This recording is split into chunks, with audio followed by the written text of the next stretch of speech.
Greetings. This is Paul the Poke from PaulthePoke.com. Today's topic: Passover sacrifice reenactment near the Temple Mount. And this was on what was yesterday, Nisan 10, Hebrew year 5781.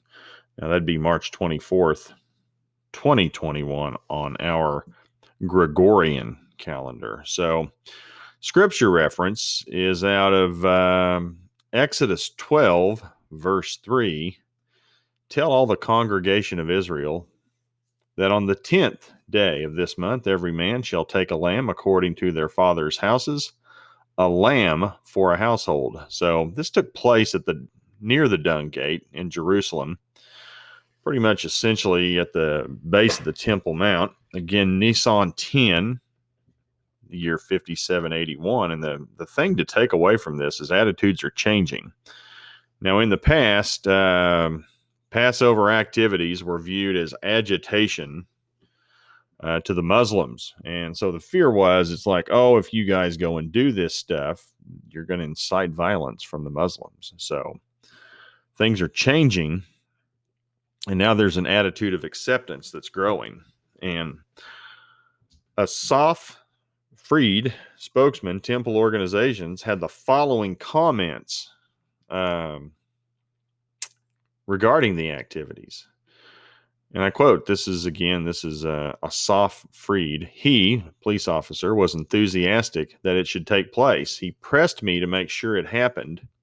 I was shocked because I remembered when we operated as an underground movement. Even more impressive was that he referred to it as the Korban Pesach. The police and the Jerusalem municipality now view this as another totally acceptable public happening, an event they would like to see take place. But the amazing thing is that they actually refer to in terms of temple service. The reenactments were intended for the Kohanim to practice, but it has had a profound effect on the less religious segments of Israel. The officials see that it is run properly, does not lead to incitement, and they're getting used to it. Even the mainstream media has begun to accept the event as something other than extremist. They are all beginning to accept that temple service is not a crazy idea, that it is an acceptable aspect of modern Israel. And to me, this next paragraph, this is the money paragraph of the whole thing. And I quote, "It seems clear that one day, sooner than we imagine, there will be the same event, but a few hundred meters to the north, on the Temple Mount. And no one will think it is crazy. No one will think it as a crazy extremist event. In truth, it shouldn't be, since anyone who reads the Bible knows about this, and it took place for thousands of years." So people are warming up to temple service, warming up to Jewish practices from the law that Moses received from God. And they're starting to reenact these things out and show people. Now, granted, I've already had some feedback from viewers out there. And, well, yes, Passover took place in the house. I get that. But the idea, just showing this type of event to the public, and the public is accepting of it in Jerusalem and in Israel. The idea of putting, of a Jewish temple on the Temple Mount, it continues to gain pace. And this is just another example of it. And, the reenactment included the use of silver horns. So you had I believe it's a priest up there blowing the horns. A lamb was roasted, but not publicly sacrificed. The government did not grant permission to allow for the lamb to be slaughtered in the public, but they did allow for a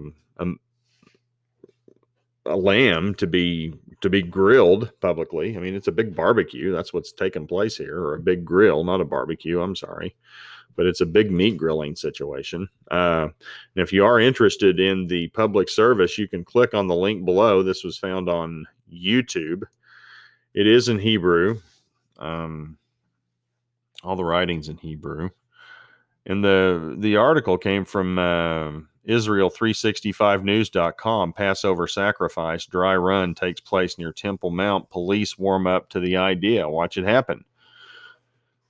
And it's over an hour. I mean, some of it you'll want to probably speed through. Some of it you might find interesting. Some of it you're like, why am I watching this? But know these things are taking place over in Jerusalem, and the idea of a temple being built on what they think is the Temple Mount is gaining steam. And they have priests. They have a high priest. The Sanhedrin's back in session. I mean, all these things are being put back together as they were in the time of Jesus. And Jesus, I get every time one of these goes up, well, there's no need to sacrifice. Yes, that is correct. But Jesus himself prophesied and quoted Daniel that there will be another temple, and temple service will be up and running prior to his return. And another sign of the times. So keeping a close eye on happenings taking place in Jerusalem. And we'll continue to report on them. Now, if you want to see even more pictures, the Temple Institute has printed all kinds of stuff on Facebook, and I provided a link right here at facebook.com, Temple Institute. Click on this link and dozens of pictures of what took place during the event. If you'd rather look at the pictures instead of surf through the video, well, you can do that as well. So appreciate you guys following along. If you would like, please feel free to share with others, PaulthePoke.com. Also, you can type in your email address here in the gray box. Hit subscribe, and you will receive a notification every time we put something out. Coming through the spring feasts and Passover will begin tomorrow, the 26th, at sundown. So, and this will be categorized under spring feasts. So again, click on the link. Got articles going back, 5 to 7 years, happenings in around the spring feasts. Usually we have some pretty big geopolitical news that will happen, or something big will happen in Israel or around the world. And I expect this weekend will be no different. We'll see what happens. But at any rate, appreciate you guys following along. Hope you have a great weekend. Talk to you later. Bye.